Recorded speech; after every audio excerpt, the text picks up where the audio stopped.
இந்த செய்தி வந்து 2018 ஒரு ஆங்கில பத்திரிகையில வெளியாயிருந்த செய்தி தான்.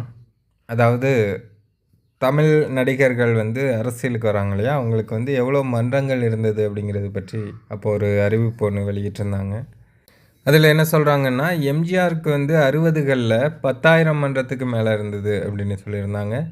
அதேபோல 80களின் மத்தியில விஜயகாந்த் அவர்களுக்கு 6,000 மன்றங்களுக்கு மேல இருந்தது அப்படிங்கிறதையும் சொல்லியிருந்தாங்க. சூப்பர் ஸ்டார் ரஜினிகாந்த் அவர்களுக்கு 2018 அடிப்படையில பதிவு செய்யப்பட்ட மன்றங்கள் அப்படின்னு 22,000மும், பதிவு செய்யப்படாத மன்றங்கள் அப்படின்னு 30,000மும், அதில கோவையில மட்டுமே 1000த்துக்கும் அதிகமான மன்றங்கள் இருக்கு அப்படிங்கிறதையும் அந்த ஆங்கில பத்திரிகையில தெரியப்படுத்தியிருந்தாங்க. தலைவர் அரசியலுக்கு வந்திருந்தார் அப்படின்னா, அந்த முதல்வர் நாற்காலி தலைவர் பக்கத்திலேயே வந்து தலைவர் உட்காருவதற்கு ஏதுவா இருந்திருக்கும். பட் தலைவர் வந்து கால சூழ்நிலை காரணமா அரசியலுக்கு வர முடியாம போயிருச்சு.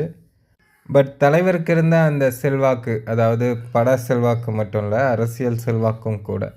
அது வந்து மற்ற நடிகர்கள் யாருக்குமே இனி கிடைக்காது.